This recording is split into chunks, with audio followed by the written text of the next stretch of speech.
Good evening dear aspirants.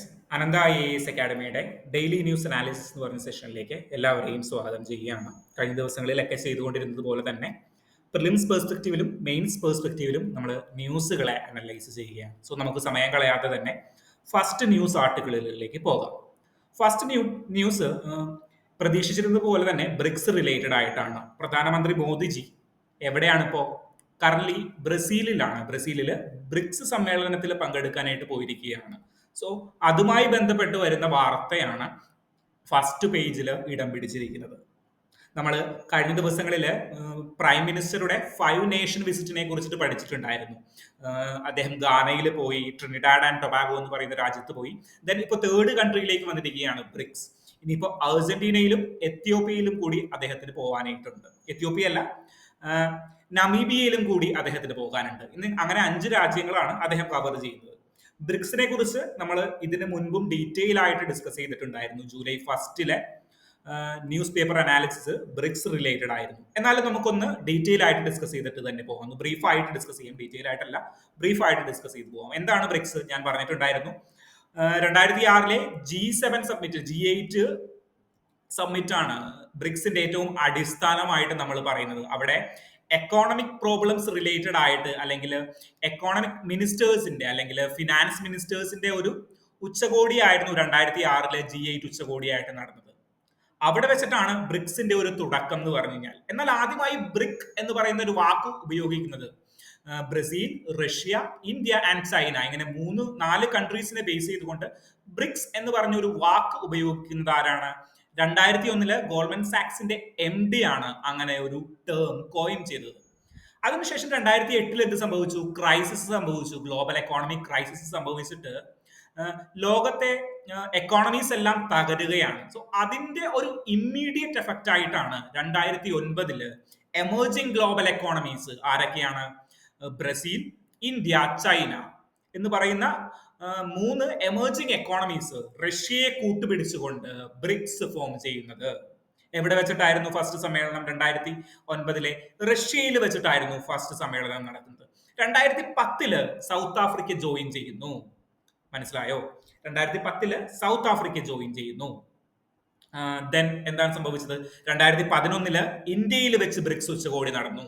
So India പറഞ്ഞു, നമുക്കൊരു bank വേണം, അല്ലെങ്കിൽ മോണറ്റൈസ് ചെയ്യാനായിട്ട്, ഈ കൺട്രീസിലേക്ക് എല്ലാത്തിലേക്കും മോണറ്റൈസ് ചെയ്യാനായിട്ട് ഒരു ബാങ്ക് എന്ന് പറയുന്ന, അല്ലെങ്കിൽ ഒരു മോണറ്റൈസേഷൻ ഫെസിലിറ്റി എന്ന് പറയുന്ന സംഭവം നമ്മൾ അവിടെ തീരുമാനിച്ചു അല്ലെങ്കിൽ സജസ്റ്റ് ചെയ്തു. അതിന് റിസൾട്ട് എന്നോണം 2014 വരെ ആ ചർച്ചകൾ നീങ്ങുകയും 2014 വീണ്ടും ബ്രസീലിലാണ് ഉച്ചകോടി നടന്നത്. ബ്രസീലിലെ ഒരു കോസ്റ്റൽ ടൗൺ ആയിട്ടുള്ള ഫോർട്ടലേസ എന്ന് പറയുന്ന ടൗണിൽ വെച്ചിട്ടാണ്, അല്ലെങ്കിൽ ഫോർട്ടലേസ സിറ്റിയിൽ വെച്ചിട്ടാണ് ന്യൂ ഡെവലപ്മെന്റ് ബാങ്ക് എന്ന് പറയുന്ന ഒരു ബാങ്ക് ഇൻട്രൊഡ്യൂസ് ചെയ്യുകയും എസ്റ്റാബ്ലിഷ് ചെയ്യുകയും ചെയ്തത്. സോ ഏത് ഡിക്ലറേഷൻ ആണ്? ബ്രസീലിൽ നടന്ന ഫോർട്ടലേസ ഡിക്ലറേഷൻ യൂസ് ചെയ്തുകൊണ്ടാണ് ന്യൂ ഡെവലപ്മെന്റ് ബാങ്കിന്റെ തുടക്കം. ന്യൂ ഡെവലപ്മെന്റ് ബാങ്കിന്റെ ആസ്ഥാനം എവിടെയാണ്? ഷാൻഗായിലാണ്, വിച്ച് ഈസ് ഇൻ ചൈന. ചൈനയിലാണ് ന്യൂ ഡെവലപ്മെന്റ് ബാങ്കിന്റെ ആസ്ഥാനം വരുന്നത്. എന്ത് സംഭവിച്ചു? പിന്നീട് ഈ മീറ്റിങ്ങുകൾ എല്ലാ വർഷം കൂടാനായിട്ട് സാധിച്ചു. ഓരോ വർഷവും ബ്രിക്സിന്റെ ഓർഡറിൽ, പേരിന്റെ ഓർഡറിലാണ് ഓരോ വർഷവും സബ്മിറ്റ് നടക്കുന്നത്. മനസ്സിലായോ? സോ അങ്ങനെ 2023 എവിടെയാണ് സബ്മിറ്റ് നടന്നത്? സൗത്ത് ആഫ്രിക്കയിലാണ് 2023 സബ്മിറ്റ് നടന്നത്. അവിടെ എന്ത് പറഞ്ഞു? നമുക്ക് ബ്രിക്സ് എന്ന് പറയുന്ന കൺട്രീസ് വലുതാക്കണം, ബ്രിക്സ് എന്ന് പറയുന്ന ഒരു യൂണിയനെ വലുതാക്കേണ്ട ആവശ്യകതയുണ്ട്. അത് പ്രമാണിച്ച് ജാനുവരി 1, 2024 6 കൺട്രീസിനെ ഇൻക്ലൂഡ് ചെയ്തു. ഏതൊക്കെയായിരുന്നു ആ 6 കൺട്രീസ് എന്ന് ഓർക്കുന്നുണ്ടോ? 6 കൺട്രീസ്. എവിടേക്കാണ് നമുക്ക് എക്സ്പാൻഡ് ചെയ്യേണ്ടത്? ഞാൻ അന്ന് പറഞ്ഞിട്ടുണ്ടായിരുന്നു എങ്ങടേക്കൊക്കെയാണ് നമുക്ക് എക്സ്പാൻഡ് ചെയ്യേണ്ടിയിരുന്നിട്ടുണ്ടായിരുന്നത്. 1, മിഡിൽ ഈസ്റ്റിലേക്കുള്ള നമ്മളുടെ എക്സ്പാൻഷൻ കൂട്ടണം. 2, സൗത്ത് ആഫ്രിക്ക പോലെയുള്ള റീജിയനുകളിലേക്ക്, അല്ലെങ്കിൽ ആഫ്രിക്ക പോലെയുള്ള റീജിയനുകളിലേക്ക് നമുക്ക് എക്സ്പാൻഷൻ കൂട്ടണം. ആഫ്രിക്കൻ കോണ്ടിനെന്റിലും മിഡിൽ ഈസ്റ്റ് റീജിയനിലും അവിടെ മാത്രം മതിയോ? വേറെ എവിടെയാണ് എമർജിംഗ് എക്കോണമീസ് ഉള്ളത്? Then to South America. So global സൗത്തിലേക്ക് നമ്മളുടെ എക്സ്റ്റൻഷൻ കൂട്ടാൻ വേണ്ടിയിട്ട്, ബ്രിക്സിന്റെ എക്സ്റ്റൻഷൻ കൂട്ടാൻ വേണ്ടിയിട്ടാണ് നമ്മൾ പുതിയ കൺട്രീസിനെ ആഡ് ചെയ്തത്. ഏതൊക്കെ കൺട്രീസിനെ ആഡ് ചെയ്തു? UAE ആഡ് ചെയ്തു, മിഡിൽ ഈസ്റ്റ് പ്രമാണിച്ചിട്ട്. ദെൻ നമ്മളുടെ ഇറാനെ ആഡ് ചെയ്തു, സൗദി അറേബ്യയെ ആഡ് ചെയ്തു. മനസ്സിലായോ? മിഡിൽ ഈസ്റ്റ് പ്രമാണിച്ചിട്ട് 3 കൺട്രീസിനെ ആഡ് ചെയ്തു. പിന്നെ താഴേക്ക് വരുമ്പോൾ ആരെയാണ് ആഡ് ചെയ്തത്? താഴേക്ക് വരുമ്പോൾ അർജന്റീനയെ ആഡ് ചെയ്തു. മനസ്സിലായോ? അടുത്ത കൺട്രി വിസിറ്റ് ചെയ്യാൻ പോകുന്നത്, മോദിജി വിസിറ്റ് ചെയ്യാൻ പോകുന്നത് അർജന്റീനയാണ്. സോ അർജന്റീനയെയും ആഡ് ചെയ്തു എന്ന് 2024 ജനുവരി 1-ാം തീയതി.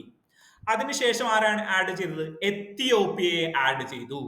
എത്തിയോപ്യയെ ആഡ് ചെയ്തു. എത്തിയോപ്യയെ മാത്രം ആഡ് ചെയ്തുള്ളോ? അല്ല, ഈജിപ്തിനെയും ആഡ് ചെയ്തു. മനസ്സിലായോ? അങ്ങനെ 6 കൺട്രീസിനെയാണ് ആഡ് ചെയ്തിട്ടുള്ളത്. അതിനുശേഷം വേറെ ആരെയാണ് ആഡ് ചെയ്തത്? അവസാനമായിട്ട് വന്നത് 2024 എവിടെയായിരുന്നു സമ്മേളനം നടന്നത്? 2024 നമ്മളുടെ റഷ്യയിലാണ് നടന്നത്. അപ്പൊ ഞാൻ പറഞ്ഞു ഇങ്ങനെ പേരിന്റെ ഓർഡറിലാണ് സമ്മേളനം നടക്കുന്നതെന്ന് പറഞ്ഞപ്പോ ഞാൻ പറഞ്ഞു സൗത്ത് ആഫ്രിക്ക കഴിഞ്ഞാൽ പിന്നെ ബ്രസീലല്ലേ വരേണ്ടത്?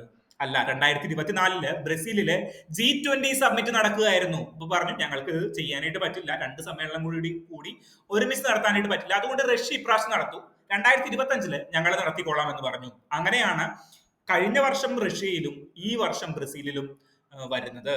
മനസ്സിലായോ? സോ നമ്മൾ 2025 ഒരു പുതിയ കൺട്രീസിനെയും കൂടി ആഡ് ചെയ്തു. ഒരു പുതിയ കൺട്രി അവസാനമായി ആഡ് ചെയ്തത് ഇന്തോനേഷ്യ. മനസ്സിലായോ? സൗത്ത് ഈസ്റ്റ് ഏഷ്യയിലേക്കുള്ള ഒരു എൻട്രൻസ് കൂടിയിട്ട് ബ്രിക്സ് തുറന്നു വെക്കുകയാണ് ഇന്തോനേഷ്യയെ ആഡ് ചെയ്യുന്നതിലൂടെ. മനസ്സിലായോ? അപ്പൊ എത്ര കൺട്രീസിനെ ടോട്ടലി 2024-25 കാലഘട്ടങ്ങളിൽ ആഡ് ചെയ്തു? 7 കൺട്രീസിനെ, majorly middle east, Africa, South America and South East Asia. South East ഏഷ്യയിൽ നിന്ന് ഒരു കൺട്രീനെ കൂടി ആഡ് ചെയ്തു. ആരാണ്? ഇന്തോനേഷ്യ. മറക്കരുത്. എന്തുകൊണ്ടാണ് ബ്രിക്സ് ഇമ്പോർട്ടന്റ് ആയിട്ടുള്ളത്? നമ്മൾ കഴിഞ്ഞ ക്ലാസ്സിൽ പറഞ്ഞിട്ടുണ്ടായിരുന്നു ഡീറ്റെയിൽ ആയിട്ട്. ഗ്ലോബൽ ട്രേഡിന്റെ 60% നടക്കുന്നത് എവിടെയാണ്? ഈ ബ്രിക്സ് കൺട്രീസിൽ ത്രൂ ആണ്. മനസ്സിലായോ? മാരിടൈം ട്രേഡിന്റെ 60%-ഉം 70%-ഉം നടക്കുന്നത് എവിടെയാണ്? ഈ ഗ്ലോബൽ കൺട്രീസ് അല്ലെങ്കിൽ ബ്രിക്സ് കൺട്രീസിലൂടെയാണ്. സോ അത് ഏറ്റവും ഇമ്പോർട്ടന്റ് ആയിട്ടുള്ള കാര്യമാണ്. So second article is related to electoral reform. Electoral reform അല്ല, നമ്മളുടെ ബീഹാറിൽ പെർട്ടിക്കുലർലി ഇലക്ഷൻ കമ്മീഷൻ ഓഫ് ഇന്ത്യയുടെ ഒരു ഓർഡർ പ്രകാരം ഇലക്ട്രൽ റോൾസ് ഒന്ന് റിവൈസ് ചെയ്യാണ്. ഇലക്ട്രൽ റോൾസ് എന്ന് പറഞ്ഞു കഴിഞ്ഞാൽ നമ്മൾ ഇലക്ഷന് വേണ്ടിയിട്ട് വോട്ട് ചെയ്യാവുന്ന കാൻഡിഡേറ്റ്സ് ആരൊക്കെയാണെന്ന് തീരുമാനിക്കുന്ന അവസാന ഘട്ട പട്ടികയാണ് ഈ ഇലക്ട്രൽ റോൾസ് എന്ന് പറഞ്ഞു കഴിഞ്ഞാൽ, അതായത് വോട്ടർ പട്ടിക. ഈ വോട്ടർ പട്ടികയിൽ പല ആളുകളും കടന്നുകൂടിയിട്ടുണ്ട്. മനസ്സിലായോ? 2003 മുതൽ ഒരുപാട് ആളുകൾ വോട്ടർ പട്ടികയിൽ നിന്ന് മാറിയിട്ടുണ്ട്. മരിച്ചു പോയവരുണ്ട്, അല്ലെങ്കിൽ മൈഗ്രേറ്റ് ചെയ്തു പോയവരുണ്ട്.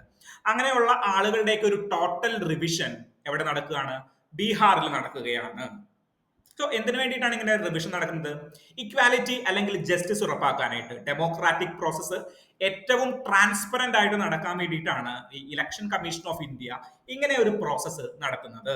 മനസ്സിലായോ? സോ ബീഹാർ എന്ന് പറയുമ്പോൾ ബോർഡർ സ്റ്റേറ്റുകളിൽ റിലേറ്റഡ് ആയിട്ടുള്ള ഒരു കാര്യമാണ്. സോ ഒരുപാട് മാൽ പ്രാക്ടീസുകളൊക്കെ നടക്കാൻ സാധ്യതയുള്ള ഒരു സ്ഥലം കൂടിയാണ്. സോ അവിടെ ഡിഫറെന്റ് ടൈമിൽ ഈ ഇന്റൻസീവ് ഇലക്ഷൻ റോള് റിവൈസ് ചെയ്യാൻ, ഇന്റൻസീവ് ആയിട്ട് റിവിഷൻ ചെയ്യാറുണ്ട് ഇലക്ട്രൽ റോളുകൾ. സോ കഴിഞ്ഞ തവണ നടന്നത് 2003 അതിനുശേഷം ഇപ്പോഴാണ് നടക്കുന്നത്. അക്രോസ് ഇന്ത്യ ഈ റിവിഷൻ നടത്തും എന്നാണ് ഇലക്ഷൻ കമ്മീഷൻ പറയുന്നത്. അതിന്റെ ഭാഗമായിട്ട് ആദ്യമായിട്ട് ഈ വോട്ടർ പട്ടിക ഒന്ന് റിവൈസ് ചെയ്യുന്നത് ബീഹാറിലാണ്. നമുക്ക് നോക്കാം ഇതിന് ഇലക്ഷൻ കമ്മീഷൻ ഓഫ് ഇന്ത്യക്ക് ആരാണ് അധികാരം കൊടുക്കുന്നത്, എങ്ങനെയാണ് ഇതിന് സാധിക്കുന്നത് എന്ന് നമുക്ക് ഡീറ്റെയിൽ ആയിട്ട് നോക്കാം. സോ ഇലക്ഷൻ കമ്മീഷൻ ഓഫ് ഇന്ത്യയെ കുറിച്ചിട്ട് കോൺസ്റ്റിറ്റ്യൂഷനിൽ പറഞ്ഞിരിക്കുന്ന ആർട്ടിക്കിൾ ഏതാണ്? ആർട്ടിക്കിൾ 324. ആർട്ടിക്കിൾ 324 പ്രകാരമാണ് election commission of India work ചെയ്യുന്നത്. ഇലക്ഷൻ കമ്മീഷൻ ഓഫ് ഇന്ത്യയാണ് ഇന്ത്യയിലെ supreme body to conduct elections നടത്താനായിട്ട് ഏറ്റവും സുപ്രധാനമായിട്ടുള്ള കോൺസ്റ്റിറ്റ്യൂഷണൽ ബോഡിയാണ് election commission of India. Okay, election commission of കോൺസ്റ്റിറ്റ്യൂഷന്റെ ആർട്ടിക്കിൾ 326 പ്രകാരം 18 വയസ്സുള്ള ഏതൊരാൾക്കും ഇന്ത്യയിൽ വോട്ട് ചെയ്യാം. അങ്ങനെ ഏതൊരാൾക്കും വോട്ട് ചെയ്യാൻ പറ്റും? ഇല്ല. 18 വയസ്സുള്ള ഇന്ത്യൻ സിറ്റിസൺ ആയിട്ടുള്ള ഇലക്ട്രൽ റോളിൽ പേരുള്ള ഏതൊരാൾക്കും, മനസ്സിലായോ? ഇലക്ട്രൽ റോളിൽ പേരുള്ള 18 വയസ്സ് പൂർത്തിയായ ഏതൊരാൾക്കും ഇന്ത്യയിൽ വോട്ട് ചെയ്യാം. ഈ പ്രായം 18 എന്ന് പറയുന്നത് ഇതിനു മുൻപ് 21 മനസ്സിലായോ? പിന്നീട് രാജീവ് ഗാന്ധിയുടെ ഗവൺമെന്റിന്റെ കാലത്താണ് 61st അമെന്റ്മെന്റ് പ്രകാരമാണ് 21 എന്നുള്ളത് 18ലേക്ക് കുറച്ചത്. മറക്കരുത്, 21 എന്നുള്ളത് 18ലേക്ക് കുറച്ച അമെന്റ്മെന്റ് ഏതാണ്? കോൺസ്റ്റിറ്റ്യൂഷണൽ അമെന്റ്മെന്റ് ഏതാണ്? കോൺസ്റ്റിറ്റ്യൂഷനിൽ എന്തെങ്കിലും ചേഞ്ച് വരണമെങ്കിൽ കോൺസ്റ്റിറ്റ്യൂഷണൽ അമെന്റ്മെന്റ് പ്രഖ്യാപിക്കണം. കോൺസ്റ്റിറ്റ്യൂഷണൽ അമെന്റ്മെന്റ് ആക്ട് അല്ലെങ്കിൽ കോൺസ്റ്റിറ്റ്യൂഷണൽ അമെന്റ്മെന്റ് ബില്ല് സഭയിൽ അവതരിപ്പിച്ച് അത് പാസ്സായിട്ട് വേണം കോൺസ്റ്റിറ്റ്യൂഷണൽ അമെന്റ്മെന്റ് ആക്ട് വരാൻ. സോ അത് ഏത് ആക്ട് ആണ്? എത്രാമത്തെ ആക്ട് ആണ്? 61ാമത്തെ കോൺസ്റ്റിറ്റ്യൂഷണൽ അമെന്റ്മെന്റ് ആക്ട് പ്രകാരമാണ് എന്ത് 21 എന്നുള്ളത് 18ലേക്ക് കുറച്ചത്. മനസ്സിലായോ?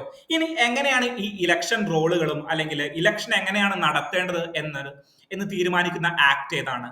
അത് റെപ്രസെന്റേഷൻ ഓഫ് പീപ്പിൾസ് ആക്ട് 1950 ആണ്. 1950 റെപ്രസെന്റേഷൻ ഓഫ് പീപ്പിൾ ആക്ട് വഴിയാണ് ഇലക്ഷൻ എങ്ങനെ കണ്ടക്ട് ചെയ്യണം, ആര് കണ്ടക്ട് ചെയ്യണം, എന്തൊക്കെ മാനദണ്ഡങ്ങൾ പാലിക്കണം എന്നുള്ളതെല്ലാം ഡിസൈഡ് ചെയ്യുന്നത്. മനസ്സിലായോ? സോ ഈ റെപ്രസെന്റേഷൻ ഓഫ് പീപ്പിൾ ആക്ടില് ഇലക്ടേഴ്സിനെ കുറിച്ചിട്ട് എങ്ങനെയാണ് പറഞ്ഞിരിക്കുന്നത്? ആരാണ് ഇലക്ടറൽ ആവാൻ അല്ലെങ്കിൽ വോട്ട് ചെയ്യാനായിട്ട് അവകാശമുള്ളത്? കോൺസ്റ്റിറ്റ്യൂഷൻ പറഞ്ഞു 18 വയസ്സ് പൂർത്തിയാക്കുന്ന ആർക്കും ഇലക്ടറൽ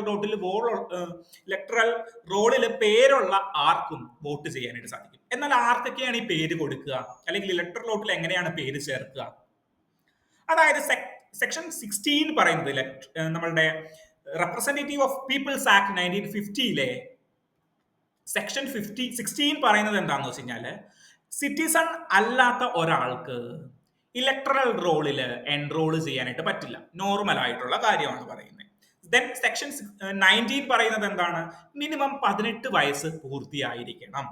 എന്നാൽ 18 വയസ്സ് പൂർത്തിയായാൽ മാത്രം പോരാ. ഏറ്റവും ഇമ്പോർട്ടന്റ് ആയിട്ടുള്ള കാര്യം ഓർഡിനറി റെസിഡൻസ് ആയിരിക്കണം. അതായത് പുള്ളി എവിടെയാണോ വോട്ട് ചെയ്യുന്നത്, എവിടെയാണോ ഈ 18 വയസ്സ് പൂർത്തിയായ ഒരാൾ വോട്ട് ചെയ്യുന്നത്, അവിടെ അദ്ദേഹം ഓർഡിനറി റെസിഡന്റ് ആയിരിക്കണം. ഈ ഓർഡിനറി റെസിഡന്റ് എന്ന് പറഞ്ഞു കഴിഞ്ഞാൽ എന്താണ്?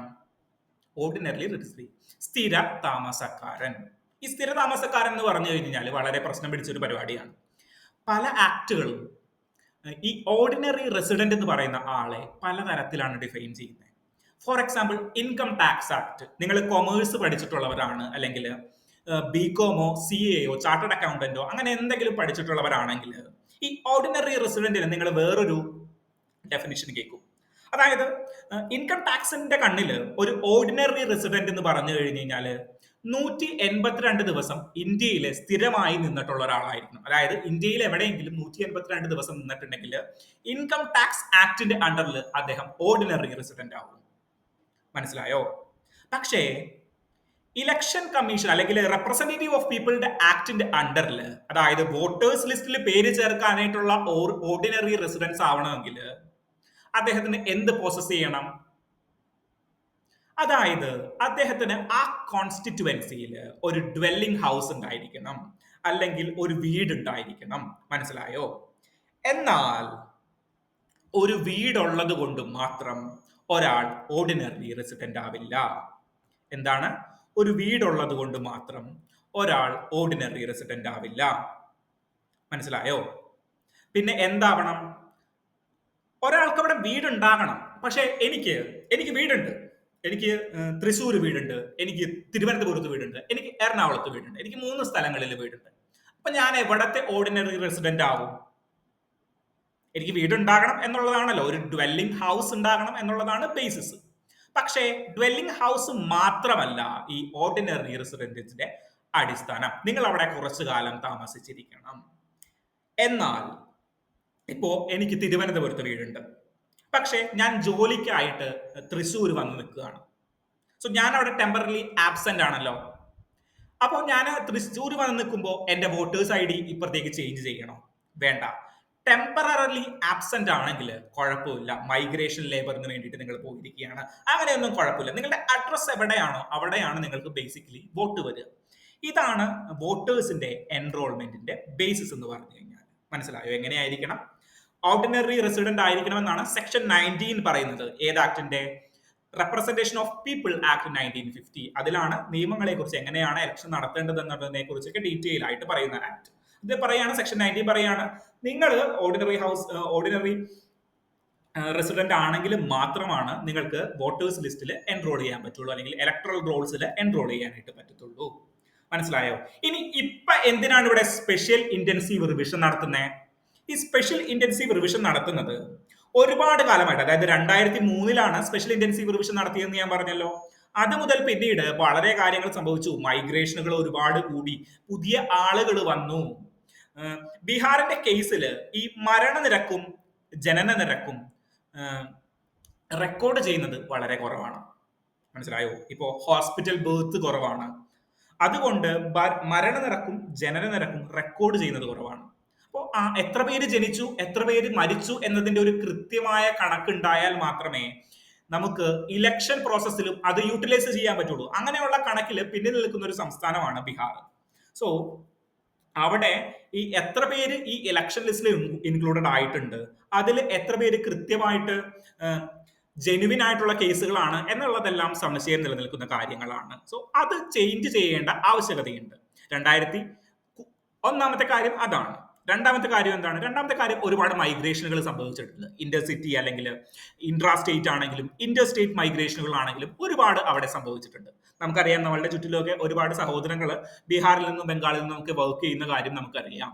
മനസ്സിലായോ? അങ്ങനെയുള്ള Inter state migration, Inter city migrations ഒക്കെ അവിടെ സംഭവിച്ചുകൊണ്ടിരിക്കുന്നുണ്ട്. ദെൻ ഇൻക്രീസ്ഡ് ഡ്യൂപ്ലിക്കേറ്റ് എൻട്രീസ്, ഒരുപാട് ഡ്യൂപ്ലിക്കേറ്റ് എൻട്രീസ് നടക്കുന്നുണ്ട്. ദെൻ ആധാർ കാർഡ് മാത്രം ഉണ്ടെങ്കിൽ ചിലപ്പോൾ ഇലക്ടറൽ റോൾസിലേക്ക് കയറ്റിവിടാനുള്ള സാധ്യതകളുണ്ട്. മനസ്സിലായോ? ആധാർ കാർഡ് ഒരു പ്രൂഫ് ഓഫ് സിറ്റിസൺഷിപ്പോ അല്ലെങ്കിൽ പ്രൂഫ് ഓഫ് റെസിഡൻസോ ഒന്നുമല്ല. മനസ്സിലായോ? സോ ഈ കാരണങ്ങൾ കൊണ്ടാണ് നമ്മൾ ഇന്റൻസീവ് ആയിട്ടുള്ള ഒരു റിവിഷൻ, സ്പെഷ്യൽ ഇന്റൻസീവ് റിവിഷൻ ഇവിടെ നടക്കുന്നത്. ഇതിന് മുന്നേ നടന്നിട്ടുള്ളത് 2003 മനസ്സിലായോ? സോ 2003 ഇത് 30 ദിവസം കൊണ്ടാണ് കംപ്ലീറ്റ് ചെയ്തത്. അതുപോലെ ഇപ്പോഴും ഒരു ലിമിറ്റഡ് ടൈമാണ് ഇവർക്ക് പ്രൊവൈഡ് ചെയ്തിരിക്കുന്നത്. ഇതാണ് ഇതിന്റെ ഒരു ടോട്ടൽ പ്രോസസ് എന്ന് പറഞ്ഞു കഴിഞ്ഞാൽ. സോ ഇതിന് ക്രിറ്റിക്സും പറയുന്നവരുണ്ട്, ദെൻ സപ്പോർട്ട് ചെയ്യുന്നവരുണ്ട്. സപ്പോർട്ട് ചെയ്യുന്നവർ എന്താ പറയുന്നത്? സപ്പോർട്ട് ചെയ്യുന്നവര് പറയുന്നത് ടെക്നോളജിക്കൽ അഡ്വാൻസ്മെന്റ് കൊണ്ട് നമുക്ക് ഈ 31 ദിവസം കൊണ്ട് ഇത് കംപ്ലീറ്റ് ചെയ്യാനായിട്ട് സാധിക്കും. ദെൻ എതിർത്ത് പറയുന്നവർ എന്താ പറയുന്നത്? എതിർത്ത് പറയുന്നവർ പറയുന്നത് ഇവർക്ക് കൃത്യമായ ഡോക്യുമെന്റേഷനുകൾ ഒന്നും ഇല്ല. ഒന്നാമത്തെ കാര്യം, കൃത്യമായ ഡോക്യുമെന്റേഷനുകൾ എല്ലാവരുടെയും കയ്യിൽ ഉണ്ടാകണം എന്നില്ല. രണ്ടാമത്തെ കാര്യം എന്താണ്?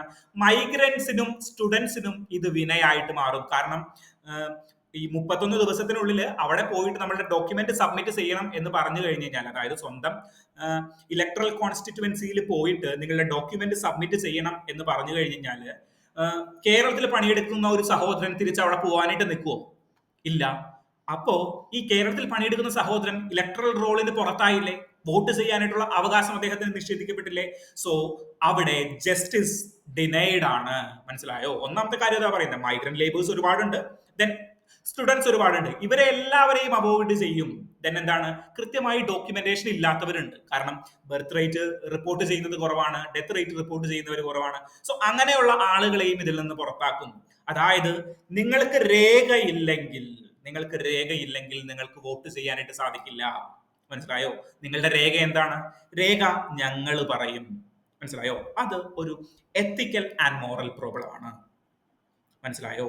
ദെൻ അടുത്ത പ്രോബ്ലം എന്താണ് പറയുന്നത്?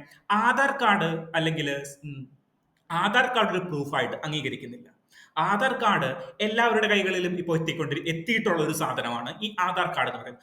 ആധാർ കാർഡ് ഒരു അടിസ്ഥാന രേഖയായിട്ട് അവർ സൂചിക്കുന്നില്ല. അവരെന്തൊക്കെ രേഖയാണ് പറയുന്നത്? നിങ്ങൾക്ക് ഒരു വാലിഡ് പാസ്പോർട്ട് ഉണ്ടാവണം. പാസ്പോർട്ട് സാധാരണ ഒരു കർഷക കുടുംബത്തിൽ ജനിക്കുന്ന ഒരാൾക്ക് ചിലപ്പോൾ പാസ്പോർട്ട് ഉണ്ടാവണം എന്നില്ല. മനസ്സിലായോ? സാധാരണ ഒരു കർഷകൻ 65 വയസ്സ് വരെ കൃഷി ചെയ്ത ഒരാള്, അയാൾക്ക് പാസ്പോർട്ട് ഉണ്ടാവണം എന്നില്ല. മനസ്സിലായോ? പാസ്പോർട്ട് മാത്രമല്ല ബാക്കിയുള്ള ഇലക്ട്രൽ ഐഡീസ് യൂസ് ചെയ്യും എക്സെപ്റ്റ് ആധാർ. മനസ്സിലായോ? ദെൻ വേറെ എന്താണ് പറയുന്നത്? ദെൻ ഇതിന് അനുകൂലിച്ച് പറയുന്നവർ എന്താ പറയുന്നതെന്ന് വെച്ച് കഴിഞ്ഞാൽ 31 ദിവസം കൊണ്ട് നമുക്ക് എന്തായാലും ഇത് കംപ്ലീറ്റ് ചെയ്യാനായിട്ട് സാധിക്കും. കാരണം 2003 നടത്തിയത് 31 ദിവസം കൊണ്ടാണ്. സോ ഇപ്പോൾ ടെക്നോളജി അഡ്വാൻസ് ചെയ്തുകൊണ്ടിരിക്കുകയാണ്. ദെൻ ആധാറിന്റെ കേസിൽ എന്താ പ്രശ്നം? ആധാർ ഒരു സിറ്റിസൺഷിപ്പിന്റെ പ്രൂഫായിട്ട് ഇന്ത്യയിൽ എവിടെയും അംഗീകരിക്കുന്നില്ല. ആധാർ സാധാരണക്കാരുടെ അവകാശമാണ്.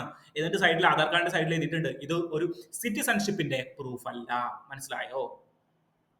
ദെൻ ഇവർ പറയുന്ന കാര്യം എന്താണ്? Valid documents including caste certificate, family registers, അങ്ങനെയുള്ള ലാൻഡ് അലോട്ട്മെന്റ് ചെയ്തതിന്റെ സർട്ടിഫിക്കറ്റ്, ഇതെല്ലാം മതിയാവും നിങ്ങളുടെ ഇലക്ട്രൽ റോൾസിലുള്ള നിങ്ങളുടെ പേര് വാലിഡേറ്റ് ചെയ്യാൻ വേണ്ടിയിട്ട്. സോ ഇത് ഒരു പൊളിറ്റിക്കൽ പാർട്ടീസും റൂളിംഗ് പാർട്ടീസും ഇതൊരു ചാൻസ് ആയിട്ട് എടുത്തിരിക്കുകയാണ്. പക്ഷേ ഇലക്ഷൻ കമ്മീഷന്റെ പെർസ്പെക്റ്റീവിൽ നമ്മൾ എങ്ങനെയാണ് നോക്കേണ്ടത്? ഇലക്ഷൻ കമ്മീഷൻ കുറച്ചും കൂടി ട്രാൻസ്പെറൻസി ഇൻക്രീസ് ചെയ്യിക്കാൻ വേണ്ടിയിട്ട് ചെയ്യുന്ന ഒരു കാര്യം തന്നെയാണ് ഈ ഇലക്ട്രൽ റിഫോം. പക്ഷേ ഇതിന് കുറച്ചുകൂടി ടൈം കൊടുക്കണം. അല്ലെങ്കിൽ മൈഗ്രന്റ് ആയിട്ടുള്ള വർക്കേഴ്സ് അങ്ങനെയുള്ള അവരുടെ കാര്യങ്ങൾ കൂടിയിട്ട് എന്ത് ചെയ്യണം? ഇൻക്ലൂഡ് ചെയ്യണം. Inclusive development. അല്ലാണ്ട് കുറച്ച് സമയത്തിനുള്ളിൽ അവിടെയുള്ള ആളുകളെ മാത്രം കണക്കിലെടുത്തു കഴിഞ്ഞു കഴിഞ്ഞാൽ ചിലപ്പോൾ ഈ പ്രോസസ്സിന്റെ ഉദ്ദേശം തന്നെ മാറിപ്പോകും. Okay. Third article is related to India's 3-stage nuclear programme. So ഇത് പെർട്ടിക്കുലർലി ഫസ്റ്റ് പേജിൽ തന്നെ ഉണ്ടായിരുന്ന ആർട്ടിക്കിളാണ്. 2 പ്രഷറൈസ്ഡ് ഹെവി വാട്ടർ റിയാക്ടേഴ്സ് ഗുജറാത്തിലെ നമ്മളുടെ ന്യൂക്ലിയർ പവർ കോർപ്പറേഷൻ ഓഫ് ഇന്ത്യയിലേക്ക് കൊടുത്തിട്ടുണ്ട്. മനസ്സിലായോ? Nuclear 2 pressurised heavy water reactors. അപ്പോൾ എന്താണ് ഈ പ്രഷറൈസ്ഡ് ഹെവി വാട്ടർ റിയാക്ടേഴ്സ്? നമ്മളുടെ ഗുജറാത്തിലെ പെർട്ടിക്കുലർലി ഉള്ള നമ്മളുടെ ന്യൂക്ലിയർ പവർ പ്ലാന്റിലേക്ക് ഇത് എത്തിച്ചിരിക്കുകയാണ്. എന്തിനു വേണ്ടിയിട്ടാണ് ഈ പ്രഷറൈസ്ഡ് ഹെവി വാട്ടർ ഉപയോഗിക്കുന്നത് എന്നുള്ളത് നമുക്ക് ഡീറ്റെയിൽ ആയിട്ട് നോക്കണം. അത് മനസ്സിലാവണമെങ്കിൽ, എന്താണ് ഈ പ്രഷറൈസ്ഡ് ഹെവി വാട്ടർ റിയാക്ടർ എന്ന് മനസ്സിലാവണമെങ്കിൽ നമുക്ക് ഇന്ത്യയുടെ 3-stage ന്യൂക്ലിയർ പ്രോഗ്രാം എന്താണെന്ന് മനസ്സിലാവണം. ചിലപ്പോൾ പ്രഷറൈസ്ഡ് ഹെവി വാട്ടർ റിയാക്ടറിനെ കുറിച്ചിട്ട് ആദ്യമായിട്ട് കേൾക്കുന്നവർക്ക് ചിലപ്പോൾ അറിയാൻ പറ്റില്ല. അപ്പൊ നമുക്ക് എന്താണ് നമ്മളുടെ 3-stage ന്യൂക്ലിയർ പ്രോഗ്രാം എന്നുള്ളത് ആദ്യം ഒന്ന് മനസ്സിലാക്കിയാൽ മാത്രമേ നമുക്ക് ഇത് എന്താണെന്ന് മനസ്സിലാവുകയുള്ളൂ. സോ എന്താണ് ന്യൂക്ലിയർ റിയാക്ടേഴ്സ് എന്ന് പറഞ്ഞു കഴിഞ്ഞാൽ? അതായത് ഒരു ചെയിൻ റിയാക്ഷൻ, അതായത് ന്യൂക്ലിയർ ഫിഷനിലൂടെ അല്ലെങ്കിൽ ന്യൂക്ലിയർ ഫ്യൂഷനിലൂടെ എന്ത് ചെയ്യുന്നു? എനർജി ഉൽപ്പാദിപ്പിക്കുക എന്നുള്ളതാണ് ഇവന്മാരുടെ ഉദ്ദേശം, ഈ ന്യൂക്ലിയർ റിയാക്ടർമാരുടെ ഉദ്ദേശം, റിയാക്ടേഴ്സിന്റെ ഉദ്ദേശം. മനസ്സിലായോ? ഈ ന്യൂക്ലിയർ ഫിഷനും ഫ്യൂഷനും എങ്ങനെയാ സംഭവിക്കുന്നത്? ഫിഷൻ എന്ന് പറഞ്ഞു കഴിഞ്ഞാൽ വിഘടിക്കുക, ഫ്യൂഷൻ എന്ന് പറഞ്ഞു കഴിഞ്ഞാൽ കൂടിച്ചേരുക. അപ്പൊ വിഘടിക്കണമെങ്കിൽ എന്ത് വേണം? വിഘടിക്കുമ്പോഴും എനർജി പ്രൊഡ്യൂസ് ചെയ്യും, കൂടിച്ചേരുമ്പോഴും എനർജി പ്രൊഡ്യൂസ് ചെയ്യും. ബേസിക് ഫിസിക്സ് ആണ്, ബേസിക് കെമിസ്ട്രീസ് ആണ്. മനസ്സിലായോ? ഇതിനു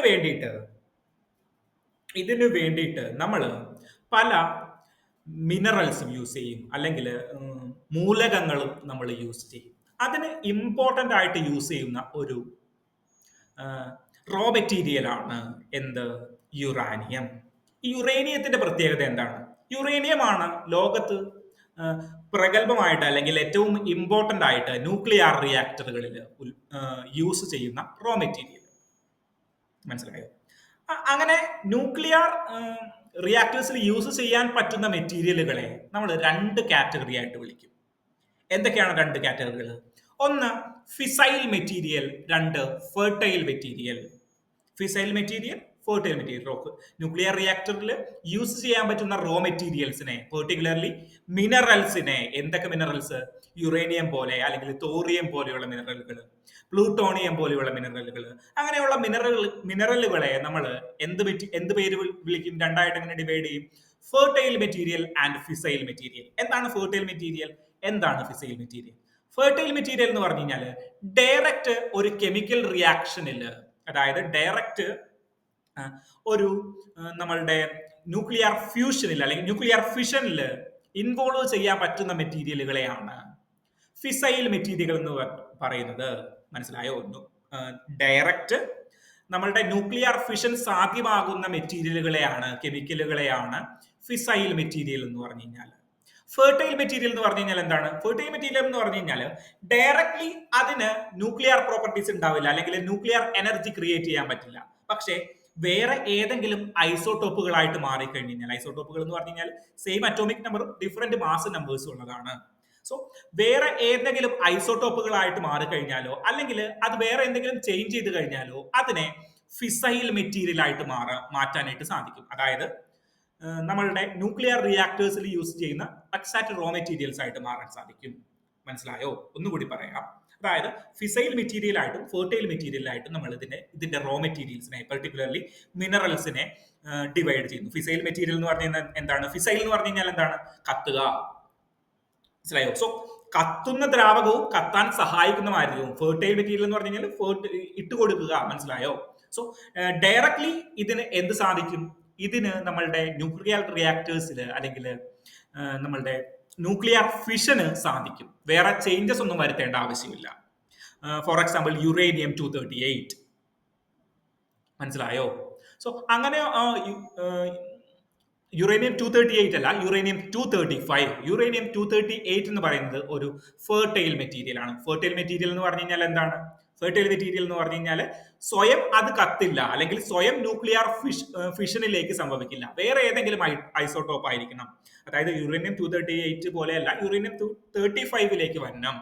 അല്ലെങ്കിൽ വേറെ എന്തെങ്കിലും മെറ്റീരിയൽ ആഡ് ഓൺ ചെയ്ത് കഴിഞ്ഞാൽ മാത്രമേ അത് ഫിസൈൽ ആവുകയുള്ളൂ. മനസ്സിലായോ? അങ്ങനെയുള്ള മെറ്റീരിയൽസിനെ പറയുന്നതാണ് ഫെർട്ടൈൽ മെറ്റീരിയലുകൾ.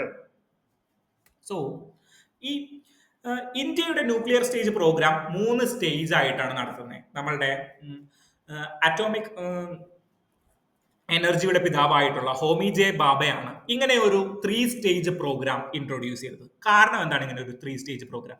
ഇന്ത്യയിൽ ഈ ന്യൂക്ലിയർ ഫിഷന്റെ അല്ലെങ്കിൽ ന്യൂക്ലിയർ എനർജിയുടെ ഏറ്റവും അടിസ്ഥാനമായിട്ടുള്ള റോ മെറ്റീരിയൽ ആയിട്ടുള്ള യുറേനിയത്തിന്റെ റിസർവുകൾ കുറവാണ്. 1% മുതൽ 2% റിസർവ് മാത്രമേ ഇന്ത്യയിലുള്ളൂ. അതായത് ലോകത്തുള്ളതിന്റെ 1% മുതൽ 2% വരെ മാക്സിമം ഇന്ത്യയിലുള്ളൂ. സോ എന്നാലും ഈ 1%-ല് ഈ ഫെർട്ടൈൽ മെറ്റീരിയൽ ആയിട്ടുള്ള യുറേനിയം 235 അടങ്ങുന്ന, ഫെർട്ടൈൽ മെറ്റീരിയൽ അല്ല, ഫിസൈൽ മെറ്റീരിയൽ ആയിട്ടുള്ള യുറേനിയം 235 അടങ്ങുന്ന യുറേനിയം മെറ്റീരിയൽ കുറവാണ്. മനസ്സിലായോ? ഇന്ത്യയിൽ 2% മാത്രമേ ഉള്ളൂ. അതില് യുറേനിയം 235 അടങ്ങുന്ന ഫിസൈൽ മെറ്റീരിയൽസ് കുറവാണ്. മനസ്സിലായോ? സോ നമ്മൾ എന്ത് റോ മെറ്റീരിയൽസ് ആയിട്ട് ഉപയോഗിക്കും? ഒന്നില്ലെങ്കിൽ റോ മെറ്റീരിയൽസ് ആയിട്ട് ഉപയോഗിക്കണമെങ്കിൽ നമ്മൾ പുറത്തു നിന്ന് കടം വാങ്ങേണ്ടി വരും. മനസ്സിലായോ? പെട്രോളിയം പുറത്തു നിന്ന് വാങ്ങുന്നത് പോലെ യുറേനിയം പുറത്തു നിന്ന് വാങ്ങേണ്ടി വരും. മനസ്സിലായോ? അല്ലെങ്കിൽ വേറെ ഏതെങ്കിലും സോഴ്സ് ഉപയോഗിക്കേണ്ടി വരും. വേറെ ഏതെങ്കിലും സോഴ്സ് നമുക്ക് ഇന്ത്യയിലുണ്ടോ? മറ്റൊരു ഫിസൈൽ മെറ്റീരിയൽ ആണ് പ്ലൂട്ടോണിയം എന്ന് പറഞ്ഞു കഴിഞ്ഞാൽ. മനസ്സിലായോ? പ്ലൂട്ടോണിയത്തിന്റെ റിസർവും ഇന്ത്യയിൽ വളരെ കുറവാണ്. പിന്നെ നമുക്ക് മണ്ണിൽ അടങ്ങിയിരിക്കുന്ന ഒരു ക്രിട്ടിക്കൽ മിനറൽ ഉണ്ട്. എന്താണത്? തോറിയമാണ്. തോറിയം എവിടെയാണ് കാണുന്നത്? നിങ്ങൾ അടുത്തെവിടെയെങ്കിലും തോറിയത്തെ കുറിച്ച് കേട്ടിട്ടുണ്ടോ? തോറിയം നമ്മൾ കേട്ടിട്ടുണ്ട്. കരിമണൽ ഖനനം എന്ന് പറഞ്ഞ് നിങ്ങൾ പലപ്പോഴും വാർത്തയിൽ കേട്ടിട്ടുണ്ട്, മലയാള വാർത്തകളിൽ കേട്ടിട്ടുണ്ട്. ഈ കരിമണലിൽ അടങ്ങിയിരിക്കുന്ന ഏറ്റവും ഇമ്പോർട്ടന്റ് ആയിട്ടുള്ള മിനറലാണ് തോറിയം. കേരളത്തിന്റെ തീരപ്രദേശങ്ങളിൽ, പ്രത്യേകിച്ച് കൊല്ലം, തിരുവനന്തപുരം മേഖലകളിൽ അടങ്ങിയിരിക്കുന്ന ഏറ്റവും ഇമ്പോർട്ടന്റ് ആയിട്ടുള്ള ന്യൂക്ലിയർ റോ മെറ്റീരിയൽ ആണ് ഈ തോറിയം എന്ന് പറഞ്ഞു കഴിഞ്ഞാൽ. ന്യൂക്ലിയർ റിയാക്ടറുകളിൽ ഉപയോഗിക്കുന്ന റോ മെറ്റീരിയൽ ആണ് ഈ തോറിയം എന്ന് പറഞ്ഞു കഴിഞ്ഞാൽ. തോറിയം ഇന്ത്യയിൽ ഒരുപാട് റിസർവ് ഉണ്ട്. മനസ്സിലായോ? 25% ഇന്ത്യയിലുണ്ട്. പക്ഷേ തോറിയം ഒരു ഫിസൈൽ മെറ്റീരിയൽ അല്ല. ഫിസൈൽ മെറ്റീരിയൽ എന്ന് പറഞ്ഞു കഴിഞ്ഞാൽ ഡയറക്ട്ലി ന്യൂക്ലിയർ റിയാക്ട് ചെയ്യാനായിട്ട് പറ്റില്ല, ന്യൂക്ലിയർ റിയാക്ഷനിൽ ഉപയോഗിക്കാനായിട്ട് പറ്റില്ല. മനസ്സിലായോ? തോറിയത്തിന്റെ വേറെ ഏതെങ്കിലും ഐസോട്ടോപ്പ് ആക്കി മാറ്റി കഴിഞ്ഞാലേ അത് ഫിസൈൽ മെറ്റീരിയൽ ആവുകയുള്ളൂ. അപ്പൊ തോറിയം എന്താണ്? ഫെർട്ടൈൽ മെറ്റീരിയൽ ആണ്. മനസ്സിലായോ? സോ നമ്മൾ ഒരു പ്ലാൻ ചെയ്തു. കാരണം നമുക്ക് യുറേനിയം കുറവാണ്. സോ യുറേനിയത്തിനെ നമ്മൾ മാക്സിമം യൂട്ടിലൈസ് ചെയ്യണം. അതിനുശേഷം നമ്മൾ തോറിയം യൂസ് ചെയ്യണം. നമ്മുടെ കയ്യിലുള്ള തോറിയത്തെ ചേഞ്ച് ചെയ്തിട്ട് അതിനെ യൂസ് ചെയ്യണം. അതിനു വേണ്ടിയിട്ടാണ് നമ്മൾ 3 സ്റ്റേജ് ന്യൂക്ലിയർ പ്രോഗ്രാം ഇൻട്രൊഡ്യൂസ് ചെയ്തത്. ഫസ്റ്റ് സ്റ്റേജിൽ നമ്മൾ എന്ത് ചെയ്യും? ഫസ്റ്റ് സ്റ്റേജിൽ നമ്മളുടെ കയ്യിലുള്ള യുറേനിയം റിസർവ് ഉണ്ടല്ലോ, എത്ര? 1% മുതൽ 2% വരെയുള്ള യുറേനിയം റിസർവില് യൂസ് ചെയ്തുകൊണ്ട് നമ്മൾ എന്ത് ക്രിയേറ്റ് ചെയ്യും? ന്യൂക്ലിയർ എനർജീസ് ക്രിയേറ്റ് ചെയ്യും, അല്ലെങ്കിൽ നമ്മളുടെ ന്യൂക്ലിയർ റിയാക്ടറുകൾ പ്രവർത്തിപ്പിക്കും. സോ നമ്മളുടെ കയ്യിൽ എന്തുണ്ട്? 1% മുതൽ 2% വരെ യുറേനിയം റിസർവ് ഉണ്ട്. യുറേനിയം 238ഉം യുറേനിയം 235 അതിൽ കുറച്ചടങ്ങുന്ന യുറേനിയം ഉണ്ട്. സോ അത് നമ്മൾ ആദ്യത്തെ സ്റ്റേജിൽ യൂസ് ചെയ്യും. സോ അവിടെ യൂസ് ചെയ്യുന്ന റിയാക്ടറുകളാണ് പ്രഷറൈസ്ഡ് ഹെവി വാട്ടർ റിയാക്ടേഴ്സ്. മനസ്സിലായോ? പ്രഷറൈസ്ഡ് ഹെവി വാട്ടർ റിയാക്ടേഴ്സ് എവിടെ യൂസ് ചെയ്യുന്ന റിയാക്ടേഴ്സ് ആണ്? ഫസ്റ്റ് സ്റ്റേജ് ഓഫ് ന്യൂക്ലിയർ പ്രോഗ്രാമിൽ യൂസ് ചെയ്യുന്ന റിയാക്ടേഴ്സ് ആണ് pressurised heavy water reactors. Then ഈ റിസർവ് തീർന്നു കഴിഞ്ഞു കഴിഞ്ഞാൽ നമ്മൾ എന്ത് ചെയ്യും? തീർന്നു കഴിഞ്ഞു കഴിഞ്ഞാൽ നമ്മൾ നെക്സ്റ്റ് സ്റ്റേജിലേക്ക് പോകും. സ്റ്റേജ് 2. സ്റ്റേജ് 2-ൽ എന്താണ് സംഭവിക്കുക? സ്റ്റേജ് 2-ൽ യുറേനിയം 235 ഉൽപ്പാദിപ്പിച്ച് കഴിയുമ്പോൾ അതിന്റെ ബൈ പ്രൊഡക്റ്റ് ആയിട്ട് നമുക്ക് എന്ത് കിട്ടും? അതായത് യുറേനിയം 235 യൂസ് ചെയ്തുകൊണ്ട് ന്യൂക്ലിയർ റിയാക്ട് ചെയ്ത് കഴിയുമ്പോൾ അതിന്റെ ബൈ പ്രൊഡക്റ്റ് ആയിട്ട് അല്ലെങ്കിൽ അവശിഷ്ടമായിട്ട് നമുക്ക് പ്ലൂട്ടോണിയം കിട്ടും. അതിന്റെ അവശിഷ്ടമായിട്ട് നമുക്ക് എന്ത് കിട്ടും? പ്ലൂട്ടോണിയം 239 കിട്ടും. മനസ്സിലായോ? സോ അതിന്റെ അവശിഷ്ടമായിട്ടുള്ള പ്ലൂട്ടോണിയം 239ഉം പിന്നെ മറ്റതിന്റെ ബാക്കിയുള്ള കുറച്ച് യുറേനിയം 238ഉം യൂസ് ചെയ്തുകൊണ്ട് നമ്മൾ second stage of nuclear reactors പ്രവർത്തിപ്പിക്കും. Second stage. സോ അതിനു വേണ്ടിയിട്ട് നമ്മൾ യൂസ് ചെയ്യുന്ന റിയാക്ടറെ എന്ത് പേരാ വിളിക്കുന്നത്? Fast breeder reactors. ഫസ്റ്റ് സ്റ്റേജിൽ എന്തായിരുന്നു? Pressurised heavy water reactors. അതായത് പ്രഷറൈസ്ഡ് ആയിട്ടുള്ള വാട്ടർ നമ്മൾ ഒരു ചേമ്പറിലൂടെ കടത്തി വിടും. മനസ്സിലായോ? എന്നിട്ടാണ് ഇത് നടത്തുന്നത്. സോ അതിന്റെ റിസൾട്ട് വഴിയിട്ട് എന്ത് പ്രൊഡ്യൂസ് ചെയ്യും? എനർജി, ന്യൂക്ലിയർ ഫിഷൻ സംഭവിക്കുകയും എനർജി പ്രൊഡ്യൂസ് ആവുകയും ചെയ്യും. പക്ഷെ ഇവിടെ എങ്ങനെയാണ്? ഇവിടെ സമയമില്ല. അങ്ങനെ ഓർത്തിരിക്കുക, അത് എക്സാക്ട്ലി അങ്ങനെയല്ല വർക്ക് ചെയ്യുന്നത്. പക്ഷെ ഇവിടെ സമയമില്ല. കാരണം പ്ലൂട്ടോണിയവും എന്തുമാത്രം നമ്മളുടെ കയ്യിലുള്ളൂ? മറ്റതിന്റെ അവശിഷ്ടമായിട്ടുള്ള പ്ലൂട്ടോണിയവും ദെൻ യുറേനിയം 238. യുറേനിയം 238ന്റെ പ്രത്യേകത എന്താണ്? അത് ഫെർട്ടൈൽ മെറ്റീരിയൽ മാത്രമാണ്. യുറേനിയം 235നെ പോലെ എന്തല്ല? ഫിസൈൽ മെറ്റീരിയൽ അല്ല, സ്വയം കത്തുന്ന മെറ്റീരിയൽ അല്ല. മനസ്സിലായോ? സോ പ്ലൂട്ടോണിയം 239 നമ്മൾ എവിടെ യൂസ് ചെയ്യും? സെക്കൻഡ് സ്റ്റേജിൽ യൂസ് ചെയ്യും. സോ അവിടെ ഉപയോഗിക്കുന്ന റിയാക്ടർ ഏതാണ്? Fast breeder reactors. മറന്നു പോകരുത്, FBR. ഫസ്റ്റ് സ്റ്റേജിൽ pressurised heavy water reactor. Then ഈ സ്റ്റേജും കംപ്ലീറ്റ് ആയി. നമ്മളുടെ കയ്യിലുള്ള അവശിഷ്ടമായിട്ടുള്ള അല്ലെങ്കിൽ ബൈ പ്രൊഡക്റ്റ് ആയിട്ടുള്ള പ്ലൂട്ടോണിയം 239 യൂസ് ചെയ്ത് കഴിഞ്ഞു കഴിഞ്ഞാൽ നമ്മൾ എന്ത് ചെയ്യും? തേർഡ് സ്റ്റേജിലേക്ക് പോകും. തേർഡ് സ്റ്റേജിൽ നമ്മളുടെ കയ്യിൽ എന്തുണ്ട്? നമ്മളുടെ കയ്യിൽ കേരളത്തിന്റെ തീരത്ത് നിന്നുള്ള എടുത്തുകൊണ്ട് പോയിട്ടുള്ള എന്തുണ്ട്? തോറിയം ഉണ്ട്. തോറിയം നമ്മൾ ഇതുവരെ യൂസ് ചെയ്തിട്ടില്ല. തോറിയം ഉണ്ട്. തോറിയം നമ്മൾ എന്ത് ചെയ്യും? തോറിയം നമ്മൾ റിയാക്ടേഴ്സിൽ യൂസ് ചെയ്യും. തോറിയം പക്ഷെ എന്താണ്? ഫെർട്ടൈൽ മെറ്റീരിയൽ ആണ്. അത് എക്സാക്ട്ലി നമുക്ക് യൂസ് ചെയ്യാൻ പറ്റത്തില്ല. സോ നമ്മൾ അതിനെ യുറേനിയം 233 ആയിട്ട് കൺവേർട്ട് ചെയ്യും. മനസ്സിലായോ? ഈ തോറിയം 232നെ യുറേനിയം 233 ആയിട്ട് കൺവേർട്ട് ചെയ്യും. എന്നിട്ട് ഈ തോറിയം നമ്മൾ തേർഡ് സ്റ്റേജിൽ ഇന്ധനമായിട്ട് ഉപയോഗിക്കും. തേർഡ് സ്റ്റേജിൽ എന്തായിട്ട് ഉപയോഗിക്കും? റോ മെറ്റീരിയൽ ആയിട്ട് ഉപയോഗിക്കും. അങ്ങനെ നമ്മൾ എന്ത് ചെയ്യും? അങ്ങനെ നമ്മൾ തേർഡ് സ്റ്റേജ് കംപ്ലീറ്റ് ചെയ്യും. സോ 3 സ്റ്റേജ് ആണുള്ളത്. ഒന്നാമത്തതിൽ ഫിസൈൽ മെറ്റീരിയൽസ് ആയിട്ടുള്ള യുറേനിയം 235 യൂസ് ചെയ്യും. അവിടെ ഉപയോഗിക്കുന്ന റിയാക്ടറുടെ പേരെന്താണ്? Pressurised heavy water reactor. മനസ്സിലായോ? സെക്കൻഡ് സ്റ്റേജിൽ എന്ത് വരും? സെക്കൻഡ് സ്റ്റേജിൽ ഫസ്റ്റത്തിന്റെ ബൈ പ്രൊഡക്റ്റ് ആയിട്ടുള്ള പ്ലൂട്ടോണിയം 239 ഉണ്ട്. പിന്നെ അവിടെ കത്താതെ നിന്ന കുറച്ച് യുറേനിയം 238 ഉണ്ട്. ഇത് രണ്ടും കൂടി കമ്പൈൻ ചെയ്തിട്ട് ഫാസ്റ്റ് ബ്രീഡർ റിയാക്ടറുകൾ പ്രവർത്തിപ്പിക്കും. മനസ്സിലായോ? എന്നിട്ട് എനർജി പ്രൊഡ്യൂസ് ചെയ്യും. തേർഡ് സ്റ്റേജിൽ നമ്മുടെ തുറുപ്പുകുലാൻ ഇറക്കുന്നു. ഏതാണ് തുറുപ്പുകുലാൻ? തുറുപ്പുകുലാൻ എന്ന് പറഞ്ഞു കഴിഞ്ഞാൽ തോറിയം. തോറിയം നമ്മളുടെ കയ്യിൽ ആവശ്യത്തിലധികം റിസർവുകൾ ഉണ്ട്. സോ ഇത് എക്സ്ട്രാക്ട് ചെയ്തിട്ട് തോറിയം യൂസ് ചെയ്തുകൊണ്ട് നമ്മൾ റിയാക്ടറുകൾ പ്രവർത്തിപ്പിക്കും. സോ അവിടെ ഒരു പ്രശ്നം വരാനുണ്ട്. തോറിയം ഫെർട്ടൈൽ മെറ്റീരിയൽ ആണ്. സോ നമ്മൾ തോറിയത്തിനെ എന്തായിട്ട് കൺവേർട്ട് ചെയ്യും? തോറിയം 232നെ യുറേനിയം 233 ആയിട്ട് കൺവേർട്ട് ചെയ്യും. സോ യുറേനിയം 233 ഒരു ഫിസൈൽ മെറ്റീരിയൽ ആണ്. മനസ്സിലായോ? ഇങ്ങനെയാണ് നമ്മുടെ ന്യൂക്ലിയർ റിയാക്ടേഴ്സ് പ്രവർത്തിക്കുന്നത്.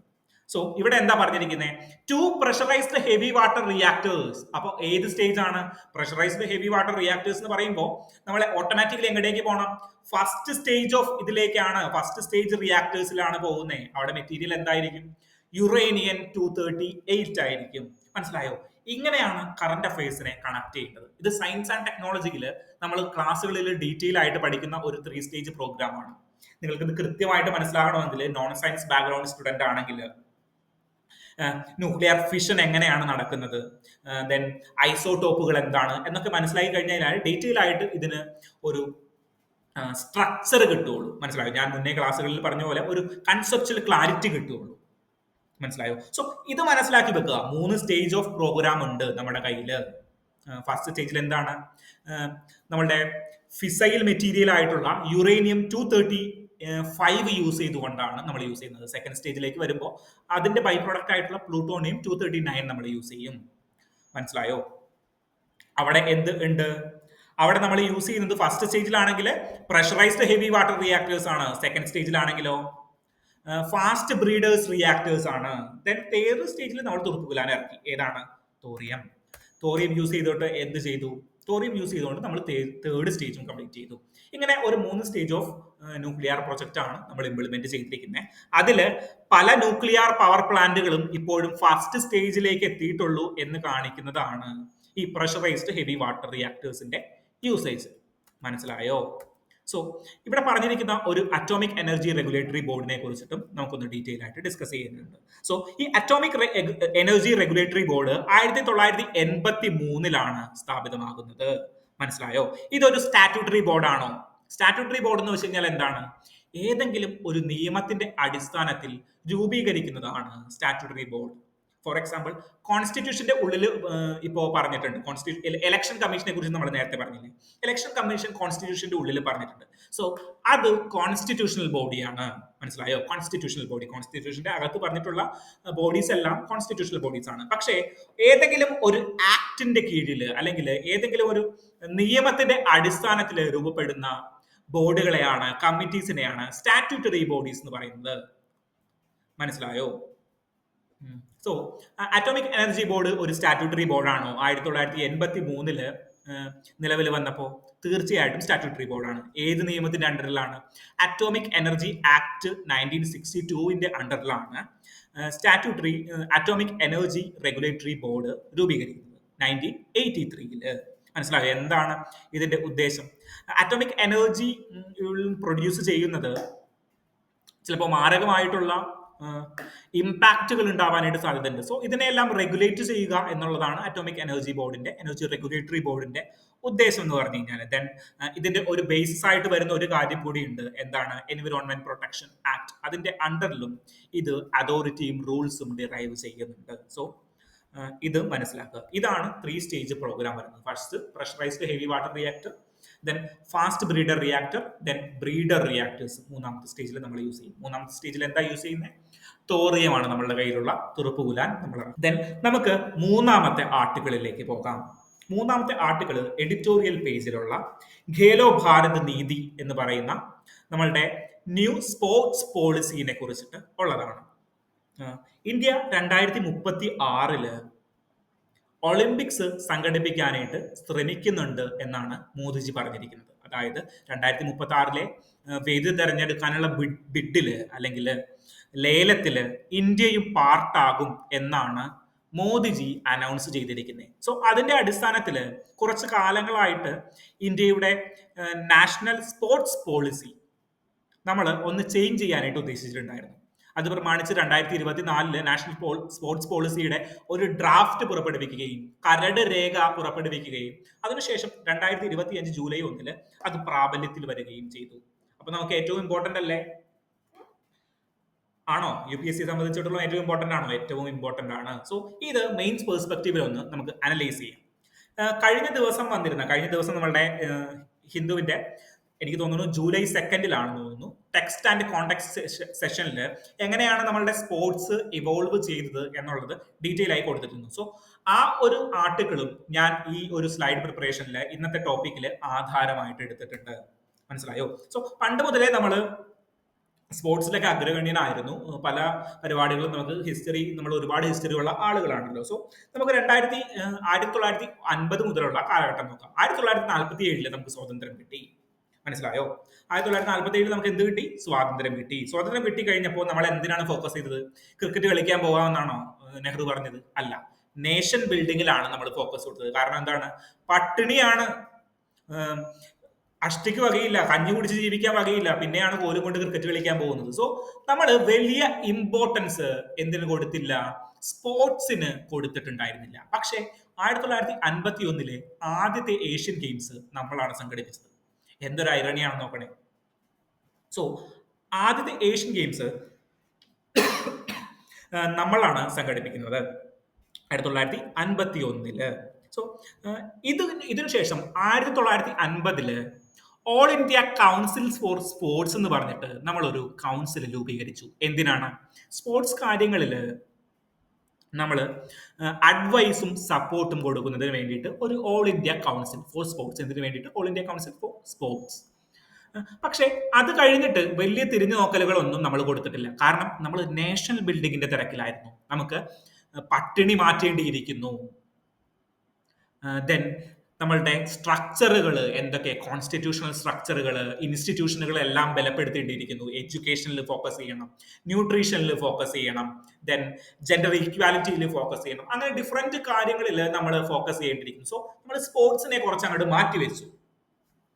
എന്നാലും ഈ കാലഘട്ടങ്ങളിലും നമ്മൾ ഒരുപാട് കാര്യങ്ങൾ ചെയ്തിട്ടുണ്ടായിരുന്നു. മിൽഖാ സിംഗിനെ പോലെ ഓട്ടത്തിലും, ദെൻ ഇന്ത്യൻ ഹോക്കി ടീം എപ്പോഴും നമ്മളുടെ ഇവിടെ പോകും, ഇവിടെ ഒളിമ്പിക്സിൽ പോയിട്ട് ഇടക്കിടക്ക് എന്തെങ്കിലും കപ്പൊക്കെ അടിച്ചുകൊണ്ട് വരും. സോ അങ്ങനെയുള്ള ഒരു കാലഘട്ടമായിരുന്നു. ദെൻ നമ്മളൊരു മേജർ പോളിസി കൊണ്ടുവരുന്നത് 1982 വീണ്ടും നമ്മളുടെ ഇന്ത്യയിൽ ഏഷ്യൻ ഗെയിംസ് നടക്കുകയാണ്. ആദ്യം 1951 നടന്നു, ദെൻ 82 വീണ്ടും നടക്കുകയാണ്. സോ അതിന്റെ ഒരു റിസൾട്ട് എന്നോണം 1984 നമ്മളുടെ സ്പോർട്സ് ഒന്ന് വിപുലീകരിക്കണമെന്ന് ആർക്ക് തോന്നി? രാജീവ് ഗാന്ധിക്ക് തോന്നി. രാജീവ് ഗാന്ധി ഒരു ചെറുപ്പക്കാരനാണല്ലോ, അപ്പൊ സ്പോർട്സിനോട് കുറച്ച് ഇൻട്രസ്റ്റ് ഒക്കെ ഉണ്ടാവും. അപ്പൊ എന്ത് സംഭവിച്ചു? നമുക്കൊരു നാഷണൽ സ്പോർട്സ് പോളിസി വേണം എന്ന് അദ്ദേഹം തീരുമാനിച്ചു. അതിന്റെ ഭാഗമായിട്ട് India's first national sports policy രൂപീകരിച്ചു. മനസ്സിലായോ? അതിനു മുൻപ് 1982 പെർട്ടിക്കുലർലി 1982 പെർട്ടിക്കുലർലി ഒരു ഡിപ്പാർട്ട്മെന്റ് ഓഫ് സ്പോർട്സ്, അതുവരെ പ്രത്യേകിച്ച് ഒരു മിനിസ്ട്രിയോ ഒരു ഡിപ്പാർട്ട്മെന്റോ സ്പോർട്സിന് ഉണ്ടായിരുന്നില്ല. ആകെ ഉണ്ടായിരുന്നത് എന്താണ്? ഒരു all India council of sports ഉണ്ടായിരുന്നു. അത് മാത്രമേ ഉണ്ടായിരുന്നുള്ളൂ, ഒരു ഡിപ്പാർട്ട്മെന്റ് പോലും ഉണ്ടായിരുന്നില്ല. സോ നമ്മളൊരു ഡിപ്പാർട്ട്മെന്റ് 1982 നമ്മൾ ഏഷ്യൻ ഗെയിംസ് സംഘടിപ്പിക്കുന്നതുമായി ബന്ധപ്പെട്ടിട്ട് ഹ്യൂമൻ റിസോഴ്സ് മിനിസ്റ്ററിയുടെ അണ്ടറിൽ ഒരു പുതിയ ഡിപ്പാർട്ട്മെന്റ് ക്രിയേറ്റ് ചെയ്തു. അതിനുശേഷം 1984 എന്ത് സംഭവിച്ചു? 1984 നാഷണൽ സ്പോർട്സ് പോളിസി ഇൻട്രൊഡ്യൂസ് ചെയ്തു. അവിടെ നമ്മൾ എന്തൊക്കെയാണ് ചെയ്തത്? സ്പോർട്സിന്റെ പ്രമോഷനുകൾ നടത്തണം. അതായത് ഇന്ത്യയിൽ ഒരുപാട് പേര് ഇത് യൂസ് ചെയ്യുന്നവരാകണം, അല്ലെങ്കിൽ സ്പോർട്സ് കളിക്കുന്നവരാകണം എന്നുള്ള ഉദ്ദേശത്തോടു കൂടിയിട്ട് വൈഡ് സ്പ്രെഡ് ആളുകളിലേക്ക് ഇത് എത്തണം എന്നുള്ള രീതിയിൽ നമ്മളുടെ നാഷണൽ സ്പോർട്സ് പോളിസി ഇംപ്ലിമെന്റ് ചെയ്തു.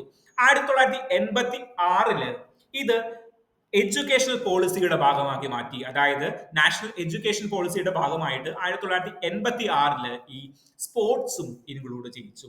എങ്ങനെയാണ് അതിന്റെ ഒരു എവല്യൂഷൻ? അതായത് പറഞ്ഞു കഴിഞ്ഞാൽ 82 വരെ വലിയ പണികളൊന്നും നടന്നിട്ടില്ല. 82 ഏഷ്യൻ ഗെയിംസിന്റെ ഇന്ത്യക്ക് വലിയ പെർഫോം ഒന്നും ചെയ്യാൻ പറ്റിയില്ല. അത് കാരണമുള്ള ഒരു റിസൾട്ട് കൂടിയായിട്ടാണ് നമ്മൾ എന്ത് ചെയ്യുന്നത്? സ്പോർട്സിനെ റീഗെയിൻ ചെയ്തെടുക്കാനായിട്ടുള്ള കാര്യങ്ങൾ നോക്കുന്നേ. മനസ്സിലായോ? പിന്നീട് ലിബറലൈസേഷനും ഗ്ലോബലൈസേഷനും വന്നു. അത് പ്രകാരം ഇന്ത്യയിലുള്ളവരെ പുറത്തേക്കുള്ള ഒരുപാട് ആക്സസ് ലഭിച്ചു. അവിടുത്തെ വിനോദങ്ങളിലേക്ക് നമ്മൾ ഏർപ്പെട്ടു. ദെൻ TV വന്നു, മൊബൈൽ ഫോൺ വന്നു. അങ്ങനെ പല കാര്യങ്ങളും കൊണ്ടും സ്പോർട്സ് ആൻഡ് ലിഷർ ആക്ടിവിറ്റീസിന് കുറച്ചും കൂടി എന്ത് കിട്ടി? ആക്കം കൂടി. അതിനൊരു കാരണം കൂടിയുണ്ട്. എന്താണ്? പോവർട്ടി റെഡ്യൂസ് ചെയ്യാനായിട്ട് തുടങ്ങി. ഒരു ബെറ്റർ മിഡിൽ ക്ലാസ് ഇന്ത്യയിൽ രൂപപ്പെട്ടു. സോ ഈ മിഡിൽ ക്ലാസ്സിന്, പോവർട്ടി ഇല്ലാത്ത മിഡിൽ ക്ലാസ്സിന് എന്ത് വേണം? ലിഷർ ടൈം വേണം. നിങ്ങൾ ഇന്ന് ഇൻസ്റ്റഗ്രാമിൽ സ്പെൻഡ് ചെയ്യുന്നില്ലേ ടൈം? എത്ര മണിക്കൂറാണ്? 3-4 മണിക്കൂറും റീൽസ് കണ്ട് സ്പെൻഡ് ചെയ്യുന്നു. എന്തുകൊണ്ടാണ്? നിങ്ങൾക്ക് കൃത്യമായി കഴിക്കാനായിട്ടും കൃത്യമായി ഉടുക്കാനായിട്ടും സാധനങ്ങൾ കിട്ടുന്നുണ്ട്. സോ അതൊന്നുമില്ലാത്ത ജനത ഈ ലിഷർ ടൈം കുറയ്ക്കും. മനസ്സിലായോ? സോ 1991 കഴിഞ്ഞപ്പോഴേക്കും ഒരു ഗ്രേറ്റ് മിഡിൽ ക്ലാസ് ഇന്ത്യയിൽ രൂപപ്പെട്ടു. അവർക്ക് താരതമ്യേന പോവർട്ടി കുറവായിരുന്നു. പോവർട്ടി ഇല്ലാതായി എന്നൊന്നുമല്ല, താരതമ്യേന പോവർട്ടി കുറവായിരുന്നു. സോ അവര് ലിഷർ ടൈം ഡിമാൻഡ് ചെയ്യാൻ തുടങ്ങി. അത് പ്രമാണിച്ച് സ്പോർട്സ് ഐറ്റം അടക്കമുള്ള എല്ലാ കാര്യങ്ങളും ഒരു എക്കോണമിക് ഇമ്പാക്ട് അല്ലെങ്കിൽ ഒരു മെറ്റീരിയൽ ഓഫ് പ്രൊഡക്റ്റ് ആയിട്ട് മാറി. സോ 2000-ലാണ് പെർട്ടിക്കുലർലി 2000-ലാണ് എന്ത് വരുന്നേ? നമുക്ക് സ്പോർട്സിന് വേണ്ടിയിട്ട് കൃത്യമായിട്ടൊരു മിനിസ്റ്ററി വരുന്നേ. 25 വർഷമായിട്ടുള്ളൂ നമുക്ക് സ്പോർട്സിന് വേണ്ടിയിട്ട് ഒരു മിനിസ്റ്ററി വന്നിട്ട്. മനസ്സിലാക്കുക, 2000 മിനിസ്റ്ററി വരുന്നു. അതിനുശേഷം ഒരു റിവൈസ്ഡ് നാഷണൽ പോളിസി വരുന്നു 2001. മനസ്സിലായോ? അതിനുശേഷം ഒരുപാട് മാറ്റങ്ങൾ വരുന്നു. എങ്ങനെയാണ് സ്പോർട്സ് നമ്മൾ ഇംപ്രൂവ് ചെയ്തത് എന്നുള്ളതൊക്കെ ഡീറ്റെയിൽ ആയിട്ട് നമുക്ക് നോക്കാം. 2001 ശേഷം പല മാറ്റങ്ങൾ വരുന്നു. ഒളിമ്പിക്സിൽ പെർഫോമൻസ് വരുന്നു, ഗോൾഡ് മെഡൽ നമുക്ക് കിട്ടുന്നു. പിന്നീട് 2024 നീരജ് ചോപ്ര വരെ എത്തി നിൽക്കുന്നു നമ്മളുടെ സ്പോർട്സിന്റെ ഇത്. ഓക്കെ, സോ ഇവിടെയെല്ലാം നമുക്ക് സ്പോർട്സിന്റെ ഒരു എവല്യൂഷൻ കാണാം. മനസ്സിലായോ? എങ്ങനെയായിരുന്നു? 1982 മുതലാണ് നമ്മളൊന്ന് സീരിയസ് ആയിട്ട് പണിത് തുടങ്ങിയത്. അവിടെ നമ്മൾ ഒരു ഡിപ്പാർട്ട്മെന്റ് രൂപീകരിച്ചു. അതിനുശേഷം ആഹ്, ഒരു policy, sports policy, national sports policy 1984 നമ്മൾ ഇൻട്രൊഡ്യൂസ് ചെയ്തു. പിന്നീട് പെർട്ടിക്കുലർലി ഒരു മിനിസ്റ്ററി വരുന്നത് 2000-ലാണ്. മനസ്സിലായോ? അതിനുശേഷം ഡിഫറെന്റ് പോളിസീസ് ഇംപ്ലിമെന്റ് ചെയ്തിട്ടുണ്ട്. അതിന്റെ അവസാനമാണ് ഈ വരുന്ന ഖേലോ ഭാരത് നീതി അല്ലെങ്കിൽ ന്യൂ നാഷണൽ സ്പോർട്സ് പോളിസി. അതൊരു സ്പോർട്സ് പോളിസി തന്നെയാണ്. എന്തൊക്കെയാണ് സ്പോർട്സിന്റെ കാര്യത്തിൽ ചെയ്യേണ്ടത് എന്നുള്ള സ്പോർട്സ് പോളിസി തന്നെയാണ് ഈ 2025 പുറപ്പെടുവിച്ച ഖേലോ ഭാരത് നീതി എന്ന് പറയുന്നത്. അത് ഹിന്ദിയിൽ പേരിട്ടു എന്ന് മാത്രമേ ഉള്ളൂ. മനസ്സിലായോ? സ്പോർട്സ് പോളിസി തന്നെയാണ്. സോ ഈ പെർട്ടിക്കുലർ സ്പോർട്സ് പോളിസി നമുക്ക് ഏറ്റവും ഇമ്പോർട്ടന്റ് ആണ്. ഇതിൽ എന്താ പറയുന്നത്? ഇതില് 5 കാര്യങ്ങളാണ് പ്രധാനമായിട്ട് പറയുന്നത്. ഇന്നത്തെ ആർട്ടിക്കിളുകളിൽ, ഇന്നത്തെ ഈ എഡിറ്റോറിയൽ, ഓപ്പൺ എഡിറ്റോറിയലിൽ അദ്ദേഹം ഈ 5 കാര്യങ്ങൾ നോട്ട് ചെയ്യുന്നുണ്ട്. മനസ്സിലായോ? എന്താണ് ഈ ഖേലോ ഭാരത് നീതിയുടെ ഒബ്ജക്റ്റീവ്? അതായത് ഗ്ലോബൽ എക്സലൻസിലേക്ക് ഇന്ത്യയെ എത്തിക്കുക, ഇന്ത്യൻ സ്പോർട്സ് പേഴ്സണുകളെ ഗ്ലോബൽ എക്സലൻസിലേക്ക് എത്തിക്കുക. മനസ്സിലായോ? ഒളിമ്പിക്സ് അടക്കമുള്ള കാര്യങ്ങളിൽ സ്വർണവും വെള്ളിയൊക്കെ നേടി ഗ്ലോബൽ എക്സലൻസിൽ നമ്മളുടെ സ്പോർട്സ് താരങ്ങളും പാർട്ടാകുക. രണ്ടാമത്, അത് മാത്രമല്ല നമ്മളുടെ ലക്ഷ്യം, സ്പോർട്സിനെ യൂസ് ചെയ്തുകൊണ്ട് എക്കോണമിക് ഗ്രോത്ത് ഇൻട്രൊഡ്യൂസ് ചെയ്യുക അല്ലെങ്കിൽ എക്കോണമിക് ഗ്രോത്ത് പ്രാപിക്കുക. അത് മാത്രം കൊണ്ട് നിർത്തിയോ? 5 കാര്യങ്ങളാണ്. എക്കോണമിക് ഗ്രോത്ത്, സോഷ്യൽ പ്രോഗ്രസിന് വേണ്ടിയിട്ട് എങ്ങനെയാണ് സ്പോർട്സ് യൂസ് ചെയ്യുക? അതായത് സോഷ്യൽ ഒരു ലിഷർ ആക്ടിവിറ്റീസ് ആണ്, അവരുടെ എക്സ്ട്രാ ടൈം യൂട്ടിലൈസ് ചെയ്യാനായിട്ടും അതുവഴി പല സോഷ്യൽ ഗ്യാതറിങ്സ് ഇൻക്ലൂഡ് ചെയ്യാനായിട്ടും ഒരു സോഫ്റ്റ് പവർ ആയിട്ട് ഈ സ്പോർട്സിനെ നമുക്ക് യൂസ് ചെയ്യാനായിട്ട് സാധിക്കും. സോ സോഷ്യൽ പ്രോഗ്രസിന് വേണ്ടിയിട്ട് എന്ത് ചെയ്യണം? സ്പോർട്സ് ഇംപ്ലിമെന്റ് ചെയ്യണം. ദെൻ എന്താണ്? Sports as a people's movement or sports as a community development. മനസ്സിലായോ? കമ്മ്യൂണിറ്റി ഡെവലപ്മെന്റ് ചെയ്യാനായിട്ട് സ്പോർട്സ് യൂസ് ചെയ്യണം. ദെൻ എന്താണ്? നാഷണൽ എഡ്യൂക്കേഷൻ പോളിസിയിലേക്ക് സ്പോർട്സ് ഇന്റഗ്രേറ്റ് ചെയ്യണം. എന്തിനൊക്കെ വേണ്ടിയിട്ടാണ്? ഒന്ന്, ഗ്ലോബൽ എക്സലൻസിന് വേണ്ടിയിട്ട്, സ്പോർട്സ് ടു ഗ്ലോബൽ എക്സലൻസ്, ഇന്ത്യയുടെ പേര് അന്തർദേശീയ തലത്തിൽ ഉയർത്തുവാൻ വേണ്ടിയിട്ട്. രണ്ടാമത്തെ കാര്യം എന്താണ്? രണ്ടാമത്തെ കാര്യം എന്ന് പറഞ്ഞു കഴിഞ്ഞാൽ economic growth, sports tourism, entrepreneurship, അങ്ങനെയുള്ള കാര്യങ്ങളൊക്കെ ഇൻട്രൊഡ്യൂസ് ചെയ്യുക. ദെൻ എക്കോണമിക് ഗ്രോത്ത് ഇൻട്രൊഡ്യൂസ് ചെയ്യുക. ദെൻ സോഷ്യൽ പ്രോഗ്രസ്, ഒരു സോഫ്റ്റ് പവർ ആയിട്ട് ആക്ട് ചെയ്യുക. Then community development. പിന്നെ എഡ്യൂക്കേഷനിൽ എന്ത് ചെയ്യണം? എഡ്യൂക്കേഷനിൽ സ്പോർട്സ് ഇന്റഗ്രേറ്റ് ചെയ്യണം. ഈ 5 കാര്യങ്ങൾ ഇമ്പോർട്ടന്റ് ആണ്. നിങ്ങളൊന്ന് ചിന്തിച്ചു നോക്കി. ഗവൺമെന്റ് കൃത്യമായിട്ട് പറയുകയാണ് ഞങ്ങളുടെ ഫോക്കസ് ഈ 5 കാര്യങ്ങളിലാണ് എന്ന് പറയുകയാണ്. സോ നമ്മൾ ഒരു മെയിൻസ് ആൻസർ റൈറ്റ് ചെയ്യുമ്പോൾ 2036 ഒളിമ്പിക്സിലേക്ക് കടക്കുമ്പോൾ ഇന്ത്യ ഫോക്കസ് ചെയ്യേണ്ട പ്രൈം ഏരിയകൾ എന്തൊക്കെയാണ് എന്ന് മെയിൻസിന് ഒരു ക്വസ്റ്റ്യൻ വന്നു കഴിഞ്ഞു കഴിഞ്ഞാൽ നിങ്ങൾ ഈ 5 കാര്യങ്ങളിൽ ചുറ്റിപ്പറ്റി എഴുതിയാൽ മാത്രം മതി. മനസ്സിലായോ? ഈ 5 കാര്യങ്ങളിൽ ചുറ്റിപ്പറ്റി എഴുതി കഴിഞ്ഞാൽ നിങ്ങൾക്ക് കൃത്യമായിട്ട് മാർക്ക് കിട്ടും. മനസ്സിലായോ? ഇങ്ങനെയാണ് ഒരു മെയിൻസ് ക്വസ്റ്റ്യൻ സ്ട്രക്ചർ ചെയ്യേണ്ടത്.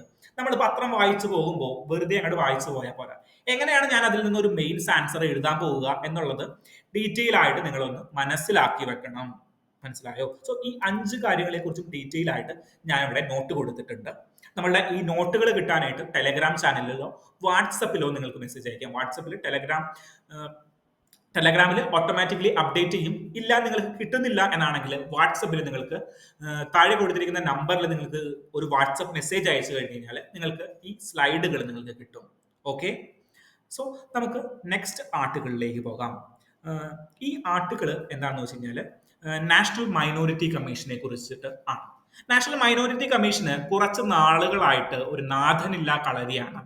നാഥനില്ലാ കളരി എന്ന് പറഞ്ഞു കഴിഞ്ഞാൽ ചെയർമാനോ അതിന് കീഴെയുള്ള ആളുകളെയോ നിയമിച്ചിട്ടില്ല. ആരാണ് നിയമിക്കേണ്ടത്? എന്താണ് ഈ നാഷണൽ കമ്മീഷൻ ഫോർ മൈനോറിറ്റി എന്ന് പറഞ്ഞു കഴിഞ്ഞാൽ എന്നുള്ളതാണ് നമ്മൾ ഇവിടെ നോക്കാനായിട്ട് പോകുന്നത്. So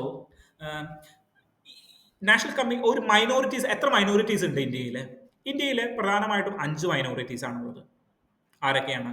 Muslim, Sikh, Parsi, Christian and Buddhism including Jainism also. ഇങ്ങനെ 5 മൈനോറിറ്റീസ് ആണ് പ്രധാനമായിട്ടും ഇന്ത്യയിലുള്ളത്. ഈ മൈനോറിറ്റീസിന്റെ റൈറ്റുകൾ സംരക്ഷിക്കാൻ വേണ്ടിയിട്ട് ഒരു പെർട്ടിക്കുലർ കമ്മീഷൻ രൂപീകരിച്ചു. എന്നാണ് 1978 ഒരു ഓർഡർ ഹോം മിനിസ്റ്ററുടെ ഒരു ഓർഡർ പ്രകാരമാണ് പെർട്ടിക്കുലർലി മൈനോറിറ്റീസ് കമ്മീഷൻ രൂപീകരിച്ചത്. എന്തിനു വേണ്ടിയിട്ടായിരുന്നു? മൈനോറിറ്റീസിന്റെ റൈറ്റ് പ്രൊട്ടക്ട് ചെയ്യുന്നതിന് വേണ്ടിയിട്ട്. എന്നാൽ 1992-93 കാലഘട്ടങ്ങളിലായപ്പോഴേക്കും ഇത് ഒരു ആക്ടിന്റെ അണ്ടറിൽ, നാഷണൽ മൈനോറിറ്റി കമ്മീഷൻസ് ആക്ട് 1992 അണ്ടറിൽ ഒരു സ്റ്റാറ്റ്യൂട്ടറി ഓർഗനൈസേഷൻ ആയിട്ട് രൂപീകരിച്ചു. ഞാൻ പറഞ്ഞു, ഏതെങ്കിലും ഒരു ആക്ടിന്റെ അണ്ടറിൽ രൂപീകരിക്കുന്നതിനെയാണ് സ്റ്റാറ്റ്യൂട്ടറി ഓർഗനൈസേഷൻ എന്ന് പറഞ്ഞു കഴിഞ്ഞാൽ. സോ അതിന് ഒരു നിയമത്തിന്റെ സാധ്യതയുണ്ട്, അല്ലെങ്കിൽ നിയമത്തിന്റെ പിൻബലമുണ്ട്. മനസ്സിലായോ? സാധാരണ ഒരു കമ്മീഷൻ, ഒരു ഗവൺമെന്റ് ഓർഡർ കൊണ്ട് രൂപീകരിച്ചു കഴിഞ്ഞാൽ എന്താണ്, അതിന് വലിയ നിയമത്തിന്റെ സാധ്യതയൊന്നുമില്ല. മനസ്സിലായോ?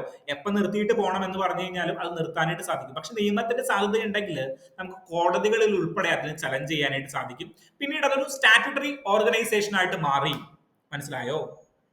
സോ ആദ്യം അതൊരു റെസൊല്യൂഷനിലൂടെ, മിനിസ്ട്രി ഓഫ് ഹോം അഫയേഴ്സിന്റെ ഒരു റെസൊല്യൂഷനിലൂടെയാണ് 1978 ഈ മൈനോറിറ്റി കമ്മീഷൻ രൂപീകരിച്ചത്.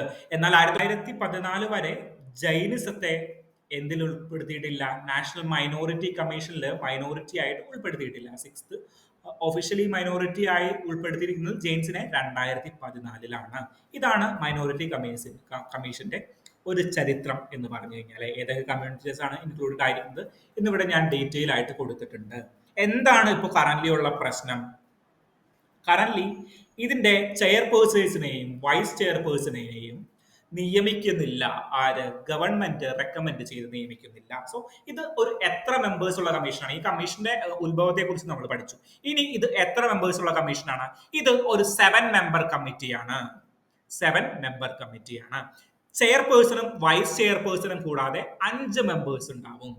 മനസ്സിലായോ? ഈ എല്ലാ മെമ്പേഴ്സും മൈനോറിറ്റി കമ്മ്യൂണിറ്റിയിൽ നിന്നുള്ളവരായിരിക്കണം. മനസ്സിലായോ? ഇവരെ ആരാണ് നിയമിക്കുന്നത്? ആരാണ് നിയമിക്കുന്നത് എന്ന് പറഞ്ഞാൽ സെൻട്രൽ ഗവൺമെന്റ് ആണ് നിയമിക്കുന്നത്. സെൻട്രൽ ഗവൺമെന്റ് റെക്കമെൻഡേഷൻ കൊണ്ടാണ് ഈ 7 മെമ്പേഴ്സും നിയമിതരാകുന്നത്. ഇവരുടെ ടെന്യുവർ എത്ര മാസമാണ്? എത്ര വർഷമാണ്? ഓരോ മെമ്പേഴ്സും 3 വർഷത്തെ കാലാവധിക്കാണ് ഈ കമ്മീഷനിൽ നിയമിതനാകുന്നത്. 3 വർഷം കഴിഞ്ഞ് കഴിഞ്ഞാൽ അവര് മാറണം. ദെൻ നെക്സ്റ്റ് മെമ്പേഴ്സിനെ നോമിനേറ്റ് ചെയ്യും. നെക്സ്റ്റ് മെമ്പേഴ്സ് 3 വർഷം നീക്കും. മനസ്സിലായോ? എത്ര മെമ്പർ കമ്മിറ്റിയാണ്? It's a 7 member committee including chairman and vice chairman. How many years of tenure? 3 years of tenure. 3 വർഷമാണ് അവരുടെ കാലാവധി വരുന്നത്. ഇതാണ് മൈനോറിറ്റി കമ്മീഷൻ. പ്രശ്നങ്ങളുണ്ട്, പല പ്രശ്നങ്ങളുണ്ട്. ഇതൊരു മൈനോറിറ്റി റൈറ്റ്സ് നമ്മുടെ ഫണ്ടമെന്റൽ റൈറ്റ്സിൽ അംഗീകരിച്ചതാണെങ്കിലും മൈനോറിറ്റി കമ്മീഷനെ ഒരു കോൺസ്റ്റിറ്റ്യൂഷണൽ ബോഡി ആയിട്ട് നമ്മൾ ഇതുവരെ റെക്കഗ്നൈസ് ചെയ്തിട്ടില്ല. സോ കോൺസ്റ്റിറ്റ്യൂഷണൽ ബോഡി ആയി കഴിഞ്ഞാൽ അതിന് കിട്ടുന്ന കോൺസ്റ്റിറ്റ്യൂഷണൽ പവേഴ്സ് ഉണ്ട്. സോ അങ്ങനെ ഒരു കോൺസ്റ്റിറ്റ്യൂഷണൽ ബോഡി ആക്കണം എന്നുള്ള റെക്കമെൻഡേഷനുകൾ അല്ലെങ്കിൽ സജഷൻസുകൾ പല ഭാഗത്തു നിന്ന് ഉയർന്നിട്ടുണ്ട്. ഇപ്പോൾ national commission for SC and ST, then SCക്കും STക്കും സെപ്പറേറ്റ് കമ്മീഷനുകളുണ്ട്. National commission for woman and backward class. അങ്ങനെ ഡിഫറെന്റ് കമ്മിറ്റീസ് ഉണ്ട്. OBCന് ബാക്ക്വേർഡ് ക്ലാസ്സിന് വേറെ, വുമൺസിന് വേറെ, അങ്ങനെ ഡിഫറെന്റ് സ്റ്റാറ്റ്യൂട്ടറി കമ്മീഷനുകൾ ഉണ്ട്. സോ ഇതില് SC ST കമ്മീഷനുകളെ എന്താക്കി? കോൺസ്റ്റിറ്റ്യൂഷണൽ ബോഡിയാക്കി മാറ്റി. മനസ്സിലായോ? അതുപോലെ നമ്മളുടെ ഈ മൈനോറിറ്റി കമ്മീഷനെയും നാഷണൽ കമ്മീഷൻ ഫോർ മൈനോറിറ്റിയെയും കോൺസ്റ്റിറ്റ്യൂഷണൽ ബോഡി ആക്കണം എന്നുള്ള സജഷനുകളൊക്കെ പല കമ്മിറ്റീസും മുന്നോട്ട് വെച്ചിട്ടുണ്ട്. സോ ഇതാണ് നാഷണൽ കമ്മിറ്റി ഫോർ മൈനോറിറ്റിയുടെ ഒരു ചെറിയൊരു വിവരണം എന്ന് പറഞ്ഞു കഴിഞ്ഞാൽ. സോ നമ്മൾ ഇന്ന് ഡിഫറെന്റ് ആർട്ടിക്കിളുകൾ ചർച്ച ചെയ്തു. ഇതിൽ ഖേലോ ഭാരത് മൈത്രി അല്ലെങ്കിൽ നമ്മളുടെ ന്യൂ നാഷണൽ സ്പോർട്സ് പോളിസിയെ കുറിച്ചൊക്കെ ഡീറ്റെയിൽ ആയിട്ട് നിങ്ങൾ നോക്കുക. മെയിൻസിൽ ചോദ്യങ്ങൾ ചോദിക്കാനായിട്ടുള്ള ഒരു ഏരിയ കൂടിയാണ്. നമ്മളിപ്പോൾ KASന്റെ ആൻസർ റൈറ്റിങ്ങുകൾ ചെയ്യുമ്പോഴും ഈ പറയുന്ന പോയിന്റുകളൊക്കെ നമ്മൾക്ക് ഇൻക്ലൂഡ് ചെയ്യിക്കാനായിട്ട് സാധിക്കും. മനസ്സിലായോ? സോ ഇത്ര നേരം കേട്ടിരുന്നത് എല്ലാവർക്കും വളരെ നന്ദി അറിയിക്കുകയാണ്. Thank you.